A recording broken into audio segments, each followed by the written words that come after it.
Jewish Insights with Justin Pines on JBS is made possible in part by the clubs at Pearl River, New York, luxury rental communities for ages 55 and better, now leasing Phase 3 at the Reserve, and the B.L. Manger Foundation.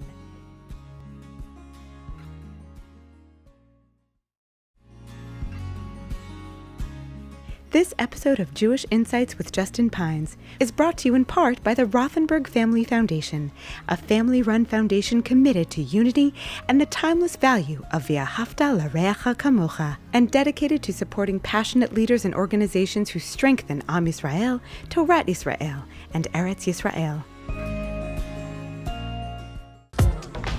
הנה מה טוב ומה נעים שבשחים גם יוחד הנה מה טוב ומה נעים שבשחים גם יוחד הנה מה טוב ומה נעים שבשחים גם יוחד הנה מה טוב Shalom and welcome to Jewish Insights. Few voices in Israel today speak more powerfully about Jewish unity than Rabbi David Stav. As the founder and chairman of Tzohar, a modern Orthodox rabbinical organization which aims to provide religious services to and create dialogue with the broader Israeli population, he spent over 3 decades helping bridge the gaps between religious and secular Israelis, officiating tens of thousands of weddings, inspiring hundreds of thousands through Shabbat and holiday programs, and now reaching millions through Tzohar's new media channel, MASHAV. Rabbi Stav is the rabbi of the city of Shoham, a city in the center of Israel, where he is a trusted voice for liberal Jews. At the same time, he is also a dayan, a judge, a trusted voice for religious and religious Zionist Jews. Previously, he served as the rabbi of the religious film school Ma'aleh and was one of the founding Rosh Yeshiva of Yeshivat Hesder Petach Tikva. He is the author of Bein Hazmanim, a book about culture and recreation in Jewish thought and law, and 2 books called Avo Beitecha, dealing with laws of intimacy and modesty. One of Israel's most visible rabbinic figures, he regularly appears on Israeli television and radio, and lectures to a wide range of audiences, and is a trusted voice on navigating issues of the day in Israel. In a time when Israeli society is reeling from war and searching for a renewed sense of connection, Rabbi Stav and Tzohar have stepped forward to nurture not just Israelis' physical resilience, but its spiritual resilience. Today we'll talk about what he's seeing in Israeli society, what this moment demands of Jewish leadership, and how we can all help rebuild Israel's shared Jewish heart. Rabbi Stav, such a treat to have you here. Thank you so much for hosting me. All right, so I want to hear about Tzohar, but I want to start with you and getting to know you a little bit. I have specific questions, but first I'll ask kind of the general question: how did you become Rabbi Stav? Well, the truth is that it begins with a story. I went for 1 year in Yeshiva, in Yeshivat Merkaz Harav. And then I say to my older Chavruta, the guy that I learned with him in the afternoon, and I tell him, look, I intend to go to the army next year. And he looks at me and says to me, look, Rav Stav, he didn't say Rav Stav, he said David. You know, there's a famous story about Ariel Sharon when he was a young soldier. And David Ben-Gurion calls him from the University of Jerusalem, calls him to go to one of the operations of the commander unit of the paratroops. And he said to him, well, I'm busy in studying for one of the exams in history. So Ben-Gurion said to him, well, you have to decide whether you want people to learn about what you were doing or you will learn about what others were doing. So my Chavrusa says to me, you have to decide whether you want to be, okay, you will be another guy, or you want to be something that will be influential, somebody that will be able to inspire. So please stay another year or 2 in the yeshiva. And that's actually was maybe the day when I decided that I have to use my skills in order to inspire and to influence people in the spiritual way. Beautiful. And let's take a moment. You mentioned Merkaz Harav. I've been there once. It was very cool. Tell me, that's named after Rav Kook. Tell me a little bit about what Merkaz Harav is and the type of, I'll assume, religious Zionism that comes out of there, and kind of the mission that you were kind of trained as part of. What's the thinking? Merkaz Harav at that time was actually the flagship of the religious Zionist world. There weren't that many yeshivot. Today, thank God, we have hundreds of yeshivot from all kinds, right and left, more conservative, less conservative. By that time, that was the flagship. And one of the stories that we were brought upon was the following story. In one of the kibbutzim, they asked the Rosh Yeshiva to send two boys to teach them a bit about the theology of Merkaz Harav, and they went there, and the kibbutznikim asked them, what do we have to learn from you? And they explain what is the yeshiva about, what Torah we are studying. And then the youngsters there from the kibbutz asked the yeshiva boys from Merkaz Harav, and what could you learn from us? And they said, well, actually, we don't know, nothing. Maybe you tell us. And the kibbutznikim were very shy, they didn't say a word. The boys came back to the yeshiva, they came back to the Rosh Yeshiva, and they told him the story, and he started to yell at them. You have nothing what to learn from them. What about going to the army, sacrificing their lives for the Jewish state, settling the land, drying the swamps? You have nothing what to learn from them? Go and ask for their forgiveness. And that was the story. The story is not a story. The story is a message that we should learn from every Jew that lives with us and is ready to be a part of the Jewish people. We have a lot of what to learn from. Beautiful. There's like a nekudat tova. There's something beautiful in every Jew that we should learn from them. I love that. So say a little bit, I think some people when they think of religious Zionism, they really focus on settling the land. The idea of religious Zionism is to settle more of the land and to grow. But I hear you talking a little bit here about interacting with liberal Jews. When you think about religious Zionism, what is it? Is it connecting with Jews? Is it settling the land? Is it everything? What's religious Zionism for you? Settling the land is important. But that's one component, a very important one. I'm not sure that that's the most important one. Religious Zionism for me means interacting with the world. Interacting with the world, it means it begins with interacting with science, interacting with agriculture, interacting with other Jews, interacting with secular Jews, with men, women, left, right, Ashkenazim, non-Ashkenazim. We have so many segments, so many components of society, and we have a lot of challenges. Religious Zionism was always the bridge. I don't know how many of our audience remembers that in 1967, a few weeks before the Six-Day War broke out, it was the Religious Zionist Party and leadership that demanded from Levi Eshkol, at that time the Prime Minister, to make a unity coalition with Menachem Begin, that until then was excluded from the camp. He was actually somebody that nobody was allowed to talk to him because he was in the opposition, in the right wing. And they insisted, no, we should all fight together. And I think that this was the main message and the content of being modern Orthodox or religious Zionist, that you want to build bridges to entire society. A part of the bridge is by building and settling the land. Beautiful. I'll ask you a point-blank question then. I'm curious. I know like Rav Soloveitchik, who was the leading religious Zionist thinker here in America, he didn't really encourage Americans to make Aliyah. That wasn't his focus. I know he was upset when some of his students, moved to Israel. Through the lens of religious Zionism is about connection. Are you of the mindset like we need to get everyone to move to Israel? Religious Zionism is more Aliyah, or that's not how you think about it? Well, I think to be Jewish means to make Aliyah. It has nothing to do with Zionism. Zionism is a political movement. To live in the land of Israel, it's one of the commands of God, and it's one of the visions of the Jewish people. I mean, our manifest, our vision, before we received Torah, the message was, you should create a kingdom of priests. Vatem tiyu li mamlechet kohanim v'goy kadosh, and a sanctified nation. That means that we have to have sovereignty and we have to have a state. And a state, Jewish state, is only in the land of Israel. Practically speaking, I know that many Jews have so many issues that disturb them and prevent them from making Aliyah. If it's family issues, if it's business, if it's health, if it's so many issues that could disturb people from making Aliyah. Throughout Jewish history, we know that there were a lot of times where a huge part of the Jewish people did not live in the land of Israel.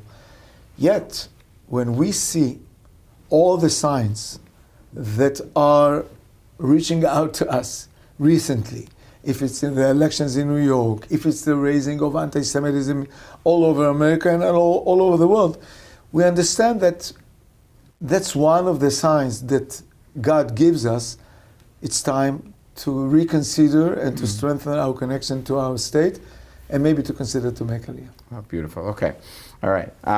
Let's talk about, you mentioned the moment that we're in. Let's talk a little bit about the moment we're in Israel. I know you mentioned the moment in America and the signs were there. Let's talk about Israel. I don't want to say we're on the heels of a war, because we're still very much in a war, it seems. It's unclear. But we had this kind of big dramatic moment where, Trump showed up and said, peace, peace, peace, and we'll see what happens. And thank God the living hostages were returned, and some of the hostages who have passed have returned as well. Tell me kind of what you see as the pulse of Israeli society right now, and what you see as the opportunities, I'll imply, for unity and connection as well.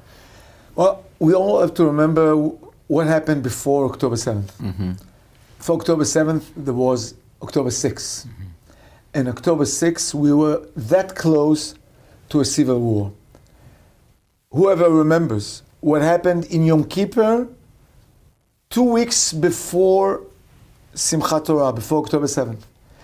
Tzohar is running hundreds of minyanim all over the country for decades in order to integrate together observant and non-observant people in a neutral area, not in synagogues, not in places where one will feel stranger or a guest. Nobody is a guest. We are all guests in the home of God. And for the first time in our history, tens of our minyanim, tens of our gathering together to pray on Yom Kippur were disturbed. Some of them violently, some of them orally. For the first time in Israel's history, talks about splitting the country to the kingdom of Judea versus the kingdom of Israel, the kingdom of Tel Aviv versus the kingdom of Jerusalem, were brought quite often in the Israeli media. And that was the most terrible event that occurred to us prior to October 7th. October 7th proved to almost most of the Jews that our enemy doesn't distinguish between a settler in Samaria and a peace activist in Be'eri, between Ashkenazi and Sephardi, between observant and non-observant. For all of them, we are Jews, and we are candidates to be burned in the ovens, as they have done to a few of the babies. All of us are candidates to go to concentration camps if it wasn't up to their hands. Unfortunately, a few months after the war arrived to its peak and we finished most of what was supposed to be done there, we come back, and maybe on steroids. Today, while as we are talking now, not specific in this day, but in the last couple of weeks, assuming that within the next couple of months we'll have another election, we know that we came back to October 6th. We came back to the same struggles, to the same ugly expressions, one group against another. Are there signs of hope? Yes. We hope that all the forces that were in the war and fought shoulder to shoulder, Dati with not Dati, observant with non-observant, right and left, when they come back from the war, when they come back from the reserves, they will tell us, the elder people that maybe came back too early to the ancient wars, they will teach us that we should act differently. I could tell you that in the last couple of weeks, I'm having a lot of discussions with these people that came back from the war. In different levels, politically, spiritually, and they all say we need to break that formula that divides the Israeli society to democratic part versus Jewish part, right versus left, the part that is more faithful and the other one that is more atheist. No, we are not divided that way. It's not that one camp is full of faith and the other one is atheist. Doesn't exist such a thing. It's not true that one is more democratic and one is more Jewish. All these ancient formulas have to be changed and have to be replaced with another way of thinking. We are here together. We have a lot of issues to achieve together. We have a common vision. We have a common denominator. And this has to be achieved. Beautiful. Okay, a few questions on that. The Gemara offers reasons for why the first and second temple were destroyed. I'm a student of Rabbi Yitz Greenberg, where we don't say reasons for the Holocaust because it was so bad. And I know it's not politically correct to say reasons for October 7th. But do you think, in your mind, is there a sense that October 6th led to October 7th? No doubt. No doubt. I'm not talking about spiritual reasons. Yeah, explain. No, I'm not talking about why did God decide to make this. I'm not going into it. I believe, by the way, when the rabbis were not prophets. When the prophet says, this will lead to a destruction, that's a prophecy. God told him, but we are not prophets. So were the rabbis in the Talmud that said that the second temple was destroyed because of self-hatred. Baseless hatred, yeah. It's not because they were prophets. It's just because of reality. If one burns the wit of the other, and by this is breaking the ability of the people to fight against the siege that was surrounding them, that's reality. When we see in the papers of the Hamas, in the documents, we see that they believed that what happened in Israel in October 6th shows that the Israeli society is able to be broken to fractions and doesn't have that sense of unity that we used to have. They believe that it's possible for them to destroy us, to kill us. As a matter of fact, they weren't that wrong. As a matter of fact, 2,000 people were killed during this massacre and this war. So, and I don't want to think, what would happen if in the same time that Hamas started its war in the south, Hezbollah would have started simultaneously a war in the north? We wouldn't talk today about 2,000 victims. We would have talked about tens of thousands of victims. It was really a miracle that it didn't happen. But we gave all the reasons to our enemies to understand that it's possible to attack us. So I don't have to be a prophet to connect between the events. They are connected realistically, rationally. It's not, I hear what you're saying beautifully. So it's not, that when Jews fight among Jews, it's moments of Hester Panim, that God hides God's face from the Jewish people and makes us more vulnerable. You're saying it's literally descriptive. If we're fighting with ourselves and making ourselves each other weaker, we are weaker. Got it. Okay, beautiful. Or at least we give our enemies the understanding that we are so weak that it's a good opportunity for him to attack us. Right. So I don't have to be mysterious. I don't have to be a prophet in order to think, well, that's the reason why God has done that. It's just realistic.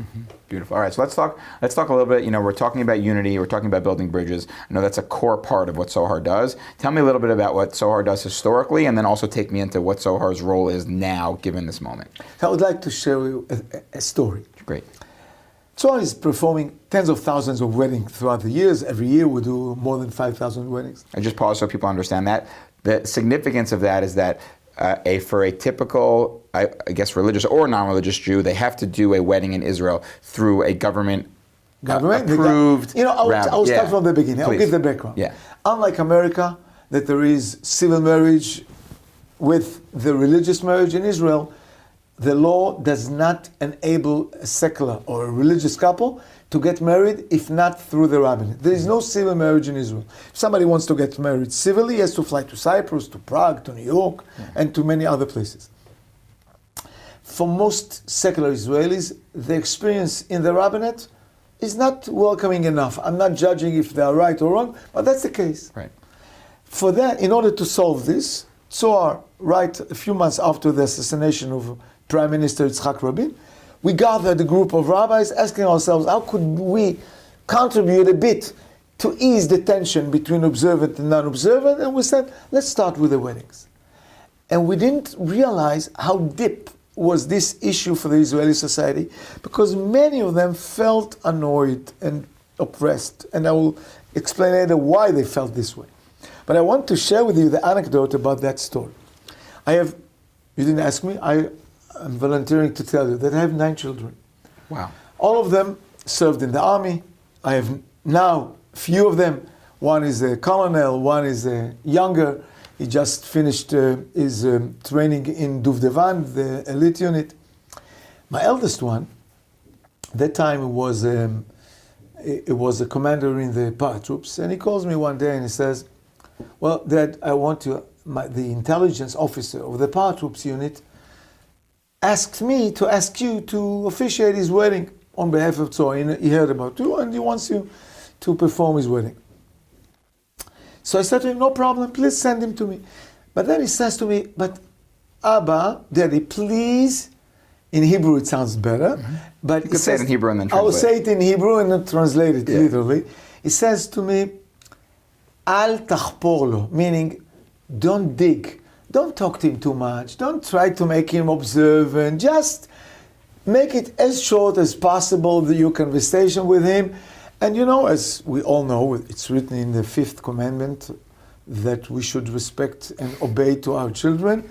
So I was doing it, and I invite a couple to my office. They arrive late at night, and he says to me the following. My name is Avi, but I'm not dati, I'm not observant. So I tell him, well, don't terrify me. I mean, my son told me already that you're not observant. But then he says the following. No, I'm not dati, I'm not observant, but I put on film every day. And he signs with his finger to his girlfriend, and he says, ask her, when I'm coming back late at night from the training basis of the paratroops, I say to my friend, to my girlfriend, how I'm looking forward to put on that film tomorrow morning. And I say to myself, well, I'm a rabbi, I'm observant, I put on film every day. I never said to my wife, well, I'm looking forward for the film of tomorrow morning. And he's a guy, insists to define himself as not observant, and he puts on film every day, and he's looking forward for that. What we understood, what I conclude for myself from that story is the following. The names, the brand names of observant, not observant, actually do not exist. They exist socially, not theologically. They mean nothing.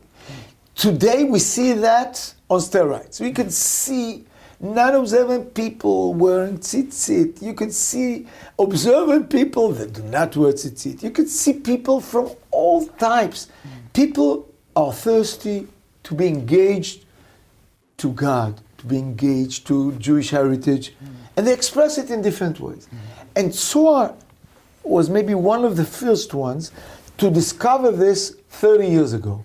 When we started Tzohar, we understood that marriage is an opportunity to engage people to Jewish thoughts about family, about the importance of education, importance of shalom bayit, of peace between spouses, of raising children, etc., etc. And that is the path to Judaism as well. Once we started that, we realized that there are so many issues that are related to that. It includes helping people to prove that they are halachically Jewish. Because Israel, thank God, has absorbed in the last 20 years more than 1.5 million immigrants. All of them have to go through a process of proving that they're Jewish. It's not that easy. If you come, especially if you come from the former Soviet Union, where you don't have documents that could prove that you are Jewish. And the rabbinate doesn't help you, so you come to us. And we help you. We have today 4 or 5 offices in the former Soviet Union that their purpose is to help these immigrants to prove that they are Jewish. And I could share with you tens of stories about that. I'm not sure that you have that time for that. Got it. Okay, wait. So, all right. So, first of all, that's fascinating, and I want to sit with that for a second because you're really flipping a major moment. You know, I remember friends of mine who were secular getting married, and very much felt like this person's going to show up and do this thing, and it's like the annoying part of the wedding, and then we can get on with our wedding. And you're saying it's going to be totally different. We're going to use it as an opportunity to engage. Today, wherever I go, I see people that tell us, "You rabbis made the wedding meaningful." Made the wedding inspirational, caused us to experience that Judaism is relevant to us. Beautiful. And that's the message. All right, so then tell me, Tzohar, in addition to the weddings, you mentioned there's minyans all over the country. What, is like Chabad, like you have like rabbis that you place in places that build a minyan? How does it We work? have rabbis that we place, but that's not the major issue. How do you do it? We have thousands of volunteers. Rabbis that are performing weddings, women that are giving the Kala classes before wedding. We have thousands of volunteers during the high holidays. I will tell a story, just one of the maybe the most emotional stories about one of our rabbis, Rabbi Avi Goldberg, that was killed in Lebanon, a father of 8 children, one of our most important rabbis. He used to go every year to Kibbutz Genusar. Kibbutz Genusar is near the Kinneret, in the Galil. And we visited the kibbutz a few months after he was killed. And we took his widow and a few of his children. And we made an evening with the members of the kibbutz. And to see a lesbian girl that describes to the widow and to us how her husband, how she was so scared when he arrived for the first time. And he gave her, and he gave all of them such a big smile, such an embracing, such an attitude, and they could not forget him. They fell all in love with him. And to see the impact that one rabbi has just, when he comes for 25 hours, and he gives all of what he has in himself, all his love, he shares with them. And he tries to engage them to the prayers that most of them are not familiar with. And to see the impact that had on these people. Last month, we had more than 3,500 people in the Hostages Square. And last year we had thousands of people reading the Megillah together in the Hostages Square. I dare to say that most of them never heard the Megillah before. So, as I said, we're not Chabad in that sense, but we are having hundreds of places where we gather people under the name of Tzohar, and people come and they want to be a part of it. Beautiful. So let me go a little bit further. So in terms of thinking about success, right? So Chabad, it might be like people are putting on tefillin and doing more mitzvahs. In a Haredi kiruv place, it might be like they're moving into a Haredi neighborhood, right? Something like that. How do you think about what does success look like? How do you know Tzohar is being successful? Is it meaningful experience? Like tell me. So first, it's a very important question. We can measure success in different levels. One measure is how many people get married through you, how many people come to pray with you, how many people celebrate bar mitzvah through you. You have to understand, for most secular, especially Ashkenazim in Israel, without Tzohar, there is no alternative, not a Jewish Orthodox alternative for them. They will fly out to Cyprus, so we can measure this based on that, and there are other measures for that.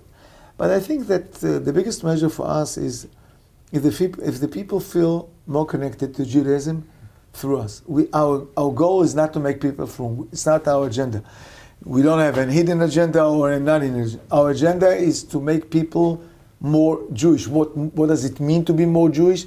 That they define themselves as engaged to Judaism, that they feel more Jewish, and they feel that the way and the values that we expose them to are relevant to them, are resonating with them, etc., etc. Beautiful. All right, and take me a little bit into your city, right? So you run you have a lot of hats. You run Tzohar, which is a massive organization, and we'll get to MASHAV in a minute. And then you also, are a dayan, which means you're a judge, and you also write, words of halacha and all that kind of thing. And then in addition to all those things, and you have 9 children, which we'll hopefully get to also, which is crazy. That's the best part. Yeah, we got to spend time on that. I'm trying to work out 4 here. Tell me a little bit about your particular city, and how, are you a mini version of Tzohar on steroids in your own city? Like, how does it work? Well, actually, Shoam is the laboratory of the projects of Tzohar. Got it. In certain sense. And place us what Shoam is. Well, first of all, whoever who comes to Ben Gurion Airport, the first town near Ben Gurion Airport is Shoam. He doesn't see Lut, right. He sees Shoam. Okay. Shoam is the closest city to the airport. So it's like the 5 towns here for JFK. For JFK. Beautiful. Yes. So that's the example. But we don't hear the noise. Shoam is a city that has around 30,000 residents. Most of them are secular. About 20% are Modern Orthodox. It's a city that was established 32 years ago. And I think that Shoam is a model for living in coexistence, observant and non-observant. I insisted, and since I became the rabbi there were never issues between observant and non-observant, not disputes about opening coffee shops on Shabbat or on the other side of shuls.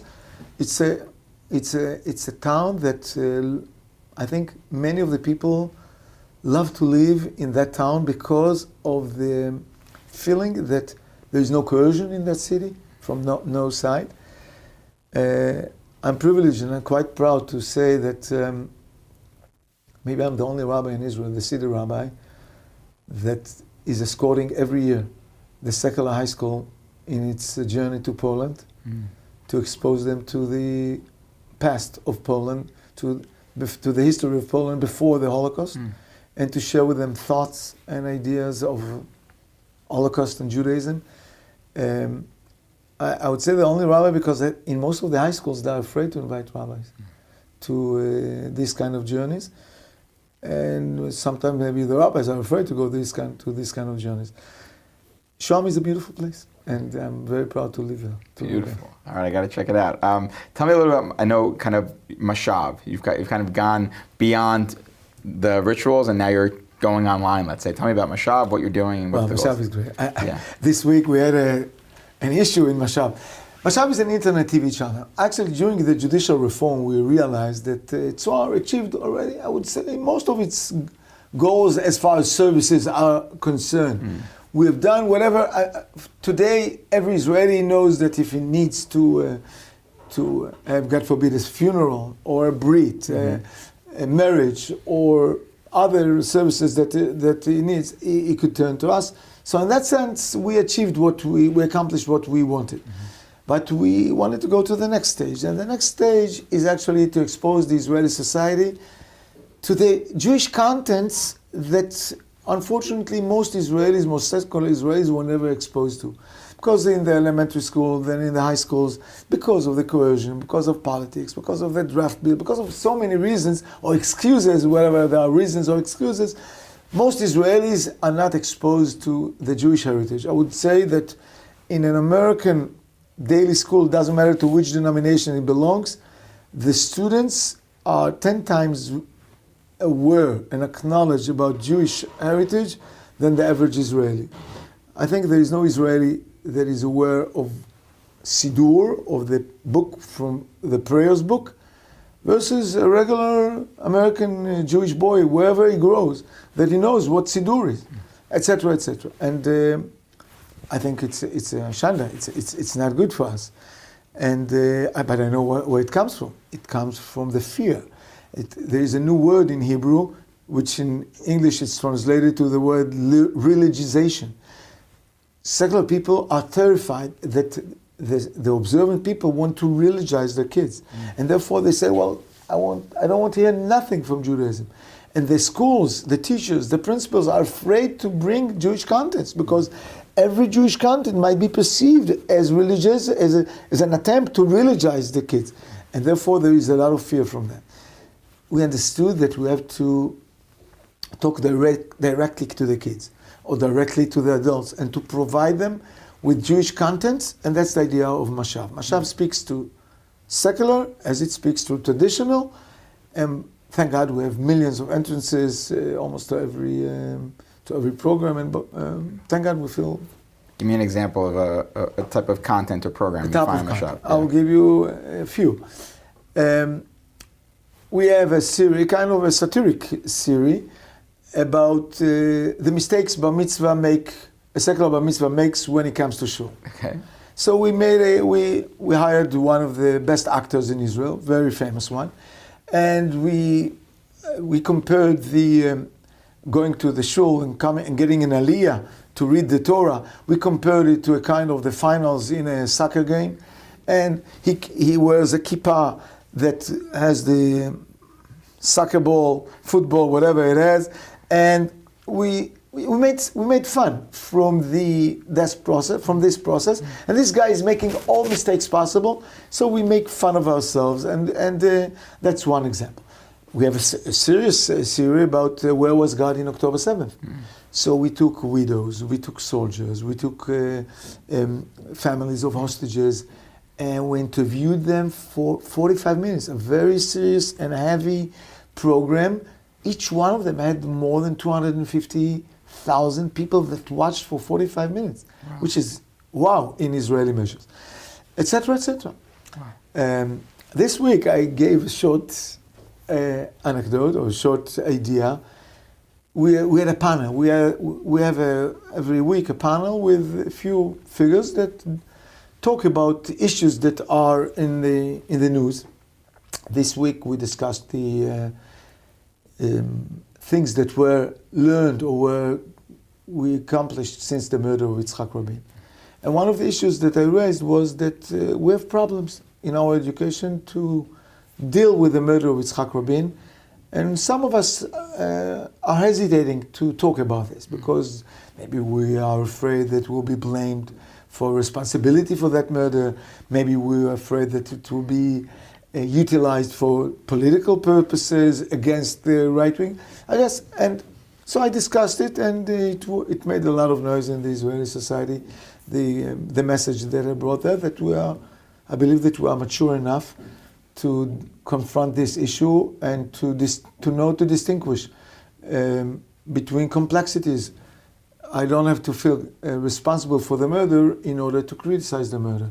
I criticize, and I think that part of living in tolerance with others is to be able to contain different positions, and yet doesn't mean anything about my right to express my political views, and I could remain in the left or in the right and still being against the murder. And that's something that it's perceived sometimes to be more complicated. Right, by the way, I didn't know that at all. I didn't know that Yitzhak Rabin's murder was so controversial. I mean, for us in America, it was just this tragedy that we just revisit every year, and it was representing a moment of hope that was taken away, and it was infighting among Israelis. What's at stake? Say, if you could be more specific about Yitzhak Rabin, and I'll also throw out the word Rachel Imenu, because I also didn't know that. Someone suggested Yoshua, or my new friend Yoshua mentioned that you've taken stands on that. And I didn't know that there was controversy about that. Somehow that was involved too. I will explain. Tell me everything. Okay, I'll tell you everything. The Yortzeit, the day that, according to a few of our rabbis, Rachel Imenu, our mother Rachel, passed away, from the Bible, from Torah. From the Torah, was in the 11th of the month of Cheshvan. The day Yitzhak Rabin was murdered was in the 12th day of Cheshvan. Somehow, all of a sudden, after the murder of Yitzhak Rabin, many religious schools started to dedicate time for the Memorial Day of Rachel Imenu. What they've never done before in the time before Yitzhak Rabin was murdered. Mm-hmm. And when you try to ask what happened, Rachel Imenu passed away 3,500 years ago. Yeah. So why did we discover this just after the murder of Yitzhak Rabin? The answer I suggested is that a part of us was afraid to deal with the murder. Now, it's not that the murder is controversial. The murder is not controversial. But there are plenty of people that believe that it's all conspiracy, that Yitzhak Rabin was not murdered by us. Oh my gosh, okay. Just like in America about Kennedy. Right. So one is a huge rumor, a huge percentage believes that it's conspiracy.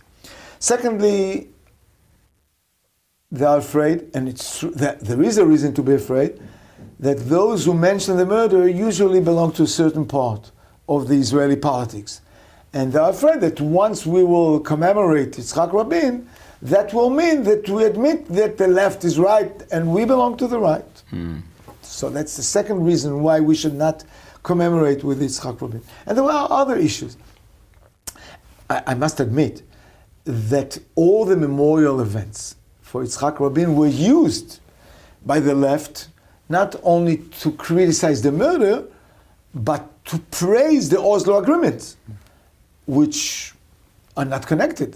One thing is the Oslo agreement, that personally I was against them. And second thing is the murder, which I totally condemn, and I believe that it's terrible. And I think that we are mature enough to know to distinguish between these two. It could be against the political way of Yitzhak Rabin and still believe that to murder a Jew and a non-Jew for political reasons is a disaster.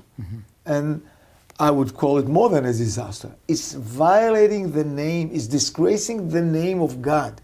The fact that the Jewish people, when they gathered together to establish a state after 2,000 years, they could not get along together without murdering one another, that's a violation of the prohibition not to murder, A. B, it's disgrace of the name of God. And especially when it's done by a religious person on behalf of the name of God. So I think that we should treat it in a different way than it was treated. You raised my curiosity. I'll ask, why were you against Oslo? I think today everybody understands why we were against Oslo. Because it brought our enemies very close to our cities. Today, when you see what happened in October 7th, you understand that this happened only because of Oslo agreements.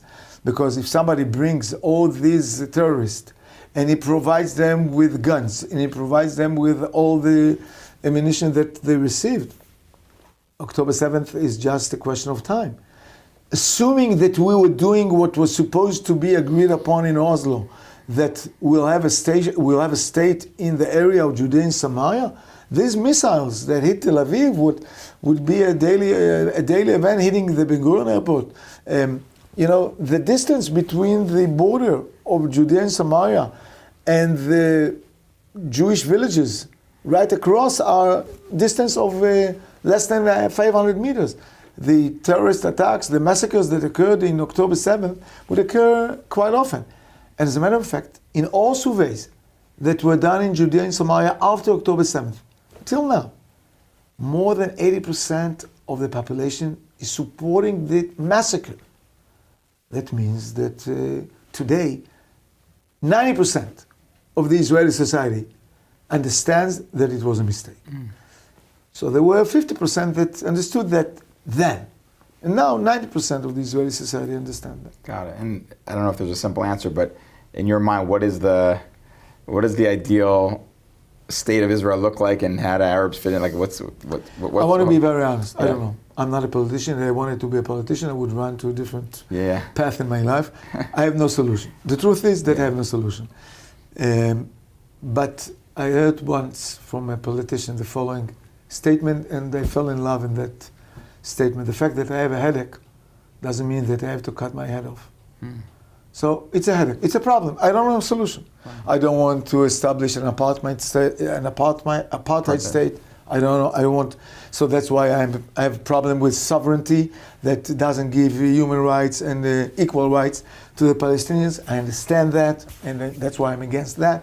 But I cannot give them a state because I understand what's a threat is that on us. It's a problem. Okay, I'm going to shift a little bit to a couple other ideas. First of all, I need to ask you, because you piqued my interest, any advice for raising 9 children? How does that work? And you're also not, you're a busy person is what I'm gathering here. You're not, it's. What you're telling me, Rabbi Stav, don't fool me. It's your wife that is raising the 9 children. No, it's not you. Well, first of all, you're right. If that's the hint that you gave me. Well, I've also learned sometimes it's quality over quantity. Sometimes it's about focusing on a child for 5 minutes is sometimes better than 20 hours with a child is what I've learned. But how do you do it? No, I don't believe in what we call quality time. It's one of the lies that busy people made up in order to relax or to calm down their self-consciousness. But first of all, actually I wanted 10, but it was already too late to have 10 children. I love each one of them. And I wanted a big family. I really wanted a big family, and I have so much joy with them. And when we gather together, I feel that there is not a more lucky person in the world than I am. And I'm very happy with them. So I will not give you the answer, well, because it's a command, a religious command. That's why I had, I wrote a book. You mentioned my book, Avo Beitecha, that I wrote with my son. And we said, no, halachically speaking, you can have less than 9 children. It's not commanded to have 9 children.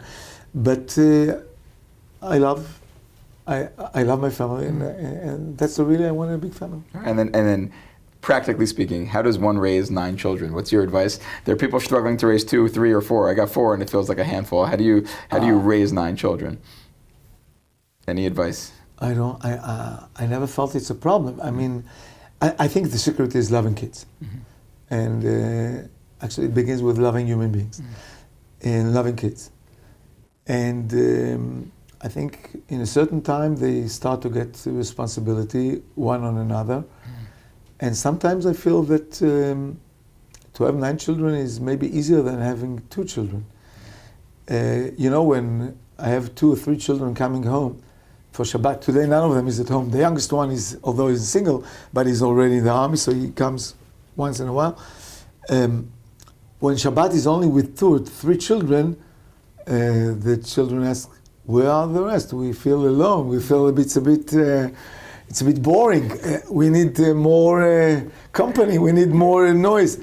And we are, as parents, we are very happy with 2 or 3 as well. And we're telling there are many families that's what they have, only 2 or 3. Yes, but we are used already to that noise of 9. So I have no special advice to give, but I could tell you that when people are happy raising their children, I think the number is not important. Beautiful. I love that. Okay, so let's talk a little bit about Geula, redemption, just for a second here, because I know a big part of religious Zionism is this idea that we're heading somewhere. We're heading towards however you want to describe it. Certainly, October 7th felt like a step backwards. Maybe I've heard people say a step down comes before a step up. How do you stay positive, and where do you think we're going? You said before it's not that necessarily God comes and makes these things happen. It's more like our actions create them. How do you think about that? The truth is, although I grew up in a yeshiva in Merkaz Arav that spoke a lot about the beginning of redemption, I don't like to use this terminology. I prefer to talk about process. And we are in a process. I think we all feel that when we go a bit above the daily news, we look at picture in a broad way, we understand that where we are now comparing to where we were 50 years ago, 100 years ago, 200 years ago, we are far, far above. And I could just give one example. Speaking about today, the Israeli society has around 8 million Jews. It's the biggest number the Jewish people ever had in the land of Israel. I dare to say that since the time of the first temple, there was never such a big percentage of Jewish people living in the land of Israel. I dare to say that since the time of King Solomon, including King Solomon, the Jewish state was never as Jewish as it is today. Wow. When you talk about the Israeli army and you see that most of the combat unit officers are observant people, and even those who are not observant feel very proud to be Jewish. When you see the moral values that are leading and are guiding the IDF, and when you see in what moral level the Israeli society is moving forward, I'm really proud to say we belong to a moral nation, to a moral society, to a moral army, despite all the pictures and all the stories and all the rumors about what the IDF is doing. Yet comparing to the American army, comparing to other armies in the world, when they deal much less brutal and cruel enemies, the way they treat them, and we still keep our human values and our Jewish values, to see all this, to see the strength of the Israeli society, the strength of the Israeli economy. And it's all less than 80 years after Auschwitz, 80 years after Treblinka. There was a rabbi 300 years ago. His name was Rabbi Yaakov Emdi. Rabbi Yaakov Emdi wrote an amazing piece. You said I have to say Dvar Torah. Please. Let me give you Dvar Torah. Great. We always ask ourselves, why doesn't God show us miracles as He showed us in the time of redemption from Egypt? And Rabbi Yaakov Emdi said the following. He writes this 300 years ago. He says, the miracle that we, the Jewish people, are still surviving as a ship surrounded with 70 wolves, is bigger than all the miracles that occurred in Egypt. And I want to say, when I read this paragraph, I want to say, open your eyes, Rabbi Yaakov Emdin. Look at us today. Look at us today. What would you say about us today? 2,000 years after the destruction. 800 years ago, there was a very famous rabbi, Ramban, Rabbi Moshe ben Nachman, walks in the street of Jerusalem. He finds two painters. He asks them, do you have a minyan? I want to daven, to pray shacharit, the morning prayer or the afternoon prayer. And they look at him, are you kidding us? 10 Jewish people near the Wailing Wall, in Jerusalem? Didn't you know that the more the place is sanctified, the more it's destroyed? There is no minyan in Jerusalem. There is no 10 Jewish people in Jerusalem. Today, when you come to the Wailing Wall, when you come to the Kotel, the only question you will ask yourself, is it an early mincha or a late shacharit? Mm-hmm. Is it the prayer of the morning or an early prayer of noon? Is it a late afternoon prayer or an early? You can find 24/7 all-time minyanim, hundreds of thousands of people come. When you see the traffic problems of Jerusalem, you can hardly walk there. That's the city that 2,000 years ago the prophet says, this city is mourning because nobody is walking there. Nobody wants to be there. And today we see that Jerusalem is flourishing, almost 1 million people that live there. We live in a time that shows us the direction. In which specific part of redemption? I'm not dealing with this. We live in we are privileged to live in an era that none of our ancestors were privileged to live. And whenever we complain, and I'm also complaining, I don't want to pretend that I never criticize. I criticize and I complain, but whenever I need to summarize, I just have to look to my grandparents that were murdered in Belzhic concentration camp in Poland, and to ask them, what would you say if you would have been privileged to live in my time? And I know that they would say, well, we're so jealous at you. And we are privileged to live in this time in Jewish history. But we know that privilege comes with commitments. We are privileged, we are gifted by God to live in such era in Jewish history. That comes along with obligations, things that we have to do in order to deserve what we have been gifted with. Beautiful, beautiful. All right, my final, very brief question. You talk about this process towards Geula. Talk to me about the process of unity. How do you see the next few years unfolding? Do you think you're hopeful there's going to be more unity in Israel, or we're going backwards now? Rabbi Stav says, in several places, he says, what's the difference between hoping or being optimistic? And he says there's a huge difference. To be optimistic doesn't mean, it has no rationale behind it. Why to be more optimistic than to be pessimistic? To have hope means that you are doing something in order to make it happen. So I know one thing. I know that I and my people and my organization is working very hard to achieve unity, to bridge gaps between observant and non-observant, to bridge gaps, by the way, between American Jews and Israeli Jews, to create bridges between people that feel sometimes that we have forgotten from them, or that we don't count them as Jews, to build bridges between whoever who wants to be a part of us. We want to be a part of him. And I think we are working very hard for that. And I believe that eventually when we work hard to do something with the assistance of God, we'll be successful. Amen. Thank you so much. All right, I just want to make people, if people want to know about Tzohar, what's the Tzohar.org? I have no clue. We'll put it on the TV when we're done. I have no and clue. MASHAV, you should look up as well online to watch the videos, to learn more, to get involved. I hope soon to make MASHAV in English as well, but that's the next step. All right, we hope to bring it to JBS when it's ready. We'll do it. All right, thank you so much. This is such a treat. Learn so much from you, and your trip should go well here, and we should have only good news out of Israel. Amen, amen. הנה מה טוב ומנועים שבשם